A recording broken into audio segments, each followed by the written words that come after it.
श्रोतेहो नमस्कार. आजच्या वृत्तविशेष या कार्यक्रमात आपलं स्वागत.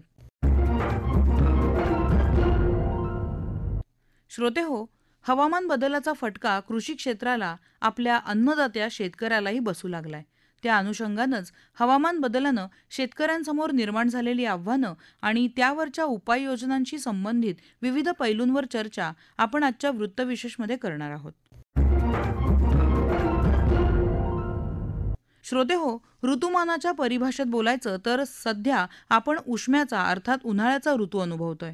त्यातही कडक उष्म्याचा मे महिना सुरू आहे आणि असं असतानाही गेल्या महिन्याभराच्या काळात आपण अवकाळी पावसाचा वारंवार अनुभव घेतला आहे. अर्थात अलीकडचा अवकाळी पाऊस म्हणजे हवामानातल्या साध्याशा बदलानं क्वचित पडणारा अवकाळी पाऊस नाही, तर तो हवामान बदलाच्या गंभीर समस्येचाच परिणाम असल्याची जाणीव आपल्या सगळ्यांना आहे. खरं तर गेल्या काही काळापासून कधी जोरदार पाऊस तर कधी दीर्घकाळ दुष्काळ, तापमानातील अनिश्चितता, हवामान बदलाच्या या आणि अशा परिणामांची प्रचिती आपल्याला सतत येतच आहे. महत्त्वाचं म्हणजे या सगळ्याचा फटका कृषी क्षेत्राला, आपल्या अन्नदात्या शेतकऱ्यालाही बसू लागलाय. गेल्या महिन्याभरातच राज्यात झालेला अवकाळी पाऊस आणि गारपिटीमुळे प्रामुख्यानं उत्तर महाराष्ट्र, मराठवाडा आणि विदर्भात अनेक जिल्ह्यांमध्ये गहू, हरभरा, मका यांसारख्या काढणीला आलेल्या रब्बी पिकांचं मोठं नुकसान झालं आहे. अनेक ठिकाणी फळबागा, विशेषतः द्राक्ष आणि आंबा बागांनाही मोठा फटका बसला. इतकंच नाही तर काही ठिकाणी शेतकऱ्यांना पशुधनही गमवावं लागलं. याच पार्श्वभूमीवर हवामान बदलामुळे शेतकऱ्यांसमोर निर्माण झालेल्या आव्हानांविषयी अधिक माहिती देत आहेत कृषी तज्ज्ञ उत्तम सहाने. सध्या हवामान बदल हे बऱ्याच वेळेस आपल्याला जाणवतंय. ज्या पद्धतीनं जसं आपले मुख्य जे हंगाम आहेत, पावसाळा, हिवाळा, उन्हाळा, पण या हंगामामध्ये जसं वातावरण पाहिजे तसं होत नाही, याच्यात बदल होतात. जसं की सध्या उन्हाळ्याचे दिवस आहे मे पर्यंत, परंतु आता सुद्धा बऱ्याच ठिकाणी महाराष्ट्रात आपल्याला पाऊस दिसतोय. आणि पावसाळ्यामध्ये जे जून ते सप्टेंबर जो पावसाळ्याचे दिवस आहे त्यावेळेस पाहिजे तेव्हा पाऊस पडत नाही. किंवा हिवाळ्यामध्ये ऑक्टोबर ते जानेवारीचा हा जो पिरियड हिवाळ्याचा आपण म्हणतो 4 महिने, त्यावेळेला थंडी पाहिजे पण कधी कधी त्यावेळेस सुद्धा पाऊस पडतो. नुसता पाऊसच नाही, हिवाळ्यामध्ये कधी कधी गरम वारे वाहतात असे, किंवा एखाद्या वेळेस एकदम खूप थंडीची लाट येणं, पावसाळ्यात थंडीची लाट, असे अनेक म्हणजे हवामानाचे बदल वेगवेगळ्या प्रकारे येतात. त्याच्यामध्ये जसं म्हणतं की अचानक वादळ येणं किंवा अवकाळी पाऊस म्हणतो, हे जे सगळे जे बदल होतात याला अनेक कारणं आहे याच्यामध्ये. जसं की जंगलतोड आहे, प्रदूषण आहे, किंवा कारखान्यामध्ये वाढ आहे, उष्णता वाढते.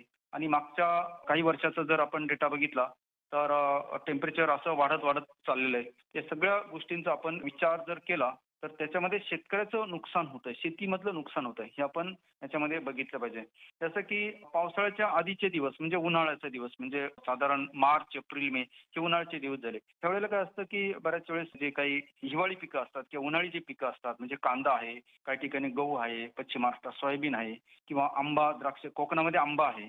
तर ह्या वेळेला जर वादळ झालं, पाऊस जर झाला तर काय होतं, आंबा गळ होतं. आताच बघा ना, आता परवाचे जे पाऊस किंवा मागच्या आठवड्यात जो अचानक वादळ झालं, आंब्याचं फार मोठं नुकसान झालं. काही ठिकाणी गहू काढायला होते, मागच्या महिन्यात जे पाऊस झाला त्यावेळेस गहू काढणीला आलेला आणि त्या काढणीला आलेल्या गव्हामध्ये पाणी गेल्यावर पाऊस झाला, असा प्रकार होत असतो. ह्याच पद्धतीनं सोयाबीन मध्ये नुकसान झालं किंवा कांद्याचं नुकसान झालं. कांद्या काढणीला आल्याने पूर्ण जमीन अशी ड्राय असायला पाहिजे असते, आणि त्यावेळेला जर कांद्याची पात सुकते आणि पाऊस पडतो त्याच्यामध्ये, पाणी त्यात मुरल्यामुळं कांद्याची सड होते. जे कांदे 6-6 महिने टिकायला पाहिजे काढल्यानंतर, तर ते ताबडतोब खराब व्हायला सुरुवात होते. खूप मोठं शेतकऱ्याचं नुकसान याच्यामध्ये होत असतं. हिवाळ्यामध्ये जेव्हा ऑक्टोबर जानेवारीत पाऊस होतो त्यावेळेस, आता ऑक्टोबरमध्ये कोकणामध्ये भात काढणीला येत असतो, आणि भात काढणीच्या वेळेस पाऊस झाला तर काय होतं, तो पडून त्याचे ओंबीमधून पुन्हा कोंब फुटतात, असं खूप मोठं नुकसान होतं, किंवा दाणे पडतात. किंवा आंब्याचा मोहर त्यावेळेला येत असतो, तो मोहर गळून जातो साधारण डिसेंबरच्या आजूबाजूला, किंवा जानेवारी जर वादळ झालं, पाऊस झाला तर द्राक्षाचं नुकसान होत असतं. याच्या व्यतिरिक्त अजून काय होत असतं की कीड रोगांचा प्रादुर्भाव हा वाढत असतो. जसं की अचानक उष्णता जर वाढली तर मिरची पिकावर किंवा नारळ पिकावरती माईटचा अटॅक वाढत असतो, पांढरी माशी वाढत असते, या गोष्टी. किंवा आर्द्रता जर वाढली ह्या हिवाळ्यामध्ये तर त्यावेळेला भाजीपाल्यामध्ये केवडा रोग वाढतो, करपा रोग वाढत असतो, किंवा डाळिंब पिकावरती करपा वाढतो, द्राक्षावरती करपा वाढतो. अशा अनेक नुकसानीला शेतकऱ्याला तोंड द्यावं लागतं. श्रोते हो, हवामान बदलाचा शेतकऱ्यांना सामर्थ्यानं सामना करता यावा यासाठी सरकार देखील तितक्याच गांभीर्यानं उपाययोजना करत आहे. त्या दृष्टीनंच सूक्ष्म सिंचनाला प्रोत्साहन, आर्थिक संरक्षणासाठी पीक विमा योजना, हवामान बदलाला अनुकूल पिकांची वाणं विकसित करणं असा धोरणात्मक पुढाकारही सरकारनं घेतला आहे. त्याच विषयी आपल्याला अधिक सांगताहेत कृषी मूल्य आयोगाचे अध्यक्ष पाशा पटेल. सध्या महाराष्ट्रामध्ये देशामध्ये नव्हे तर जगभरामध्ये पर्यावरण वातावरण बदलाचे परिणाम दिसू लागलेले आहेत. महाराष्ट्रभरामध्ये गेल्या 2-3 दिवसामध्ये शेतीचं प्रचंड मोठं नुकसान झालेलं आपण पाहू लागलो. आता या वातावरण बदलामुळं खरं तर शेतीचं जे नुकसान होऊ लागलेलं आहे काही दृश्य स्वरूपात आहे आणि काही अदृश्य स्वरूपामध्ये. उदाहरणार्थ जर बोलायचं जर झालं तर गेल्या 2 दिवसामध्ये जवळपास 23-24 हजार हेक्टरमध्ये नुकसान शेतीमध्ये झालेलं आहे. ज्याच्यामध्ये द्राक्षाचं नुकसान आहे, कांद्याचं नुकसान आहे आणि जी पिकं काढायला आली होती त्या सगळ्याच पिकाचं 5-6 जिल्ह्यामध्ये मोठं नुकसान आहे. आणि कृषी मंत्री महोदयाच्या अंदाजानुसार तर सगळ्यात जास्त नुकसान अमरावतीमध्ये ते दाखवतात आणि नाशिकमध्ये पिंपळगावमध्ये द्राक्षामध्ये सगळ्यात मोठं नुकसान झालेलं दिसू लागलेलं आहे. एका बाजूला हे दृश्य परिणाम आपल्याला दिसू लागले. त्याचं कारण ते जे सांगतात तापमान वाढ म्हणजे दिवसभरामध्ये प्रचंड टेम्परेचर आहे आणि रात्री प्रचंड थंडी पडू लागलेली आहे आणि सकाळी सगळे फळं गळू लागलेले आहेत. मी आता महाराष्ट्रभरातल्या माझ्या एकूण फोनवरचा संपर्क आणि प्रत्यक्ष फिरल्यामुळे जे आपण बघतो त्याच्यामध्ये पपईचं नुकसान, काजूचं नुकसान, आंब्याचं नुकसान, द्राक्षाचं नुकसान, कांद्याचं नुकसान, सगळ्या पिकाचं नुकसान तापमान वाढीमुळे होऊ लागलेलं आहे. आणि यासाठी आता 2 नमुन्याचे प्रयत्न करणं गरजेचं आहे. एक लॉंग टर्म आणि एक शॉर्ट टर्म. लॉंग टर्मच्या बाबतीत राज्य सरकार काय करते असं जर आपल्याला बघायचं असेल तर कदाचित मला असं वाटतं की नंबर 1 जर राज्य असेल देशातलं महाराष्ट्र ज्यांनी पावलं उचलायला सुरुवात केली आहे. सगळ्यात महत्वाचं म्हणजे काय तर हरित महाराष्ट्राची घोषणा केलेली आहे सरकारने आणि हरित महाराष्ट्रामध्ये 21 लाख हेक्टर ही वृक्षाची लागवड करायची. त्याच्यामध्ये 11 लाख हेक्टर केंद्र सरकारने जे आदिवासी लोकांसाठी जे फॉरेस्टच्या जमिनी दिलेल्या आहेत त्या आहेत आणि 10 लाख हेक्टर ह्या जमिनी ह्या शेतकऱ्याच्या आहेत. आणि मग याच्यावर जर लागवड जर करायची असेल तर ही लागवड तोंडी करून होणार नाही. तर ही लागवड करण्यासाठी याला काही आर्थिक प्रयोजनाची आवश्यकता आहे आणि म्हणून राज्य सरकारने देशामध्ये कदाचित पहिलं राज्य महाराष्ट्र 21 लाख हेक्टरची लागवड करायची. त्याच्यामध्ये 11 लाख हेक्टर बांबू आहे आणि 1 हेक्टर बांबू लागवड करण्यासाठी 7,04,000 रुपयाची घोषणा राज्य सरकारने केलेली आहे. नव्हे तर ते द्यायला सुरुवात केलेली आहे. देशात एकमेव राज्य आहे. नंबर 1 एक तर हरित महाराष्ट्र, नंबर 2 21 लाख हेक्टर मध्ये प्लांटेशन, नंबर 3 1 हेक्टर लागवड करायला 7 लाख रुपये, नंबर 4 बांबू इंडस्ट्रियल पॉलिसी राज्य सरकारने घोषित केलेली आहे आणि त्याचबरोबर या बजेटमध्ये 4,300 कोटी रुपये डिक्लेअर केले ते बांबू इंडस्ट्रीसाठी पॉलिसी बी केली आणि त्याच्याबरोबर हे पण केलेलं आहे. हे सगळं कशासाठी तर 30% जर समजा माझ्या गावात 30% जर हरित पट्टा जर असेल तर 5% तापमान वाढ कमी होती आणि या सगळ्या गोष्टीचा आता आपल्याला खरं तर गांभीर्याने विचार करायचा आहे. त्यासाठी या गोष्टी सरकारने केलेल्या आहेत. श्रोते हो, हवामान बदलानं निर्माण केलेल्या आव्हानांसमोर टिकून राहण्यासाठी शेतकऱ्यांचे स्वतःचे प्रयत्नही सर्वात महत्त्वाचे असणार आहेत. त्या दृष्टीनंच भविष्यातल्या नुकसानीचा धोका टाळण्यासाठी हवामानाला अनुकूल वाणांची निवड करणं, पीक फेरबदल, हवामान अंदाजाचा उपयुक्त वापर या आणि अशा उपाययोजना स्वतः शेतकऱ्यांनीही करणं तितकंच गरजेचं आहे. याच अनुषंगानं अधिक मार्गदर्शन करत आहेत कृषी मूल्य आयोगाचे अध्यक्ष पाशा पटेल. आता शेतकऱ्यांनी काय करणं गरजेचं आहे. माझ्या माहितीप्रमाणे शेती जर वाचवायची असेल तर आणखीन 2 गोष्टी करणं गरजेचं आहे. लॉंग टर्म मध्ये डिझेल, पेट्रोल आणि कोळसा जाळणं बंद करावं लागणार आहे. झाडं लावणं वाढवावं लागणार आहे. ह्या 2 गोष्टी झाल्या.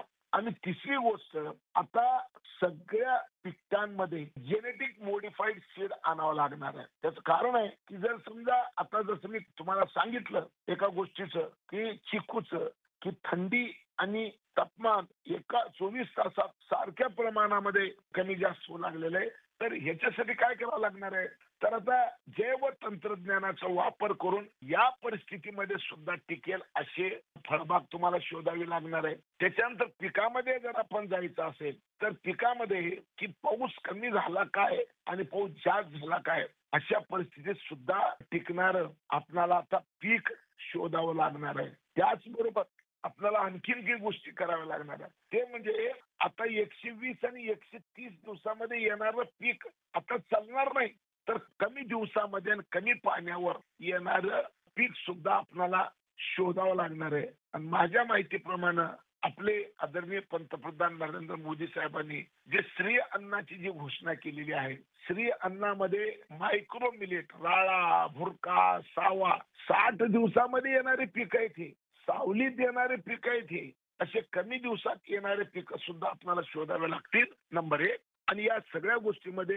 जैव तंत्रज्ञानाचा वापर आपल्याला करावा लागणार आहे. आणि मग 2 लेवलवर काम आता करणं गरजेचं आहे.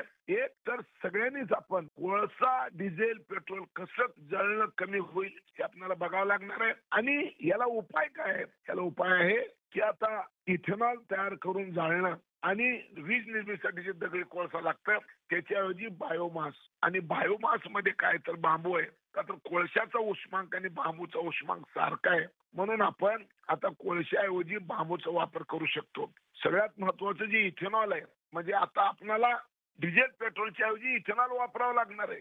आणि इथेनॉल जर वापरायचं असेल तर ऊसापासूनच इथेनॉल हे महाग पडणार आहे. त्याचं कारण आहे की 1 हेक्टर ऊस लावलं तर 2 कोटी लिटर पाणी लागतंय आणि 1 हेक्टर बांबू लावलं तर 20 लाख लिटर पाणी लागतंय.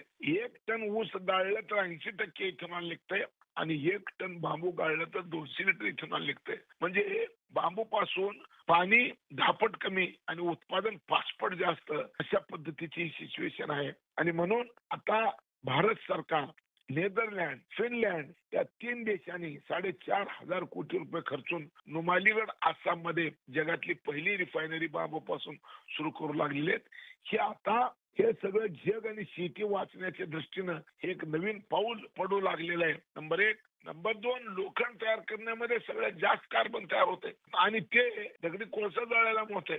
परंतु आता स्टील अथॉरिटी ऑफ इंडियाने कोळशामध्ये 20% बांबूचं चारकोल वापरून लोखंड बनवायचं ट्रायल घेतलेलं आहे, ते पण यशस्वी झालेलं आहे. आणि मग बायोमास जाळणं, स्टील तयार करताना ग्रीन स्टीलची कल्पना करणं आणि बांबूपासून इथेनॉल तयार करणं, या सगळ्या गोष्टी पाहता आपल्याला या दिशेने जावं लागणार आहे. आणि हे करण्यासाठी काश्मीर पासून कन्याकुमारी पर्यंत सगळ्या भागामध्ये बांबू येतं. ऊस मात्र पश्चिमी उत्तर प्रदेश, पश्चिम महाराष्ट्र, उत्तर कर्नाटक याच भागामध्ये ऊस येतं.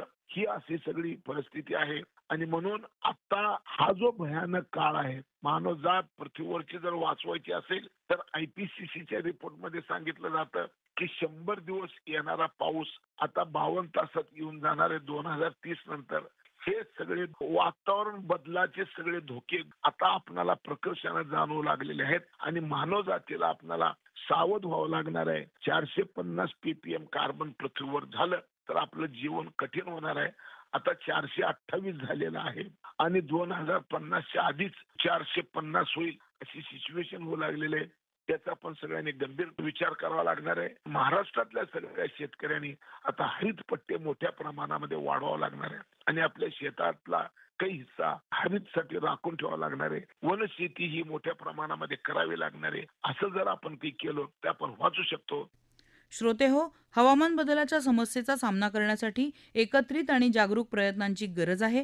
त्या अनुषंगानंच या आव्हानात्मक काळात शेतकऱ्यांना पाठबळ देण्याची जबाबदारी सरकारनं पार पाडत राहायला हवी आणि शेतकऱ्यांनीही हवामान बदलाबाबत जागरूक होत त्याला स्वतःच्या बाजूनं केलेल्या उपाययोजनांची जोड द्यायला हवी.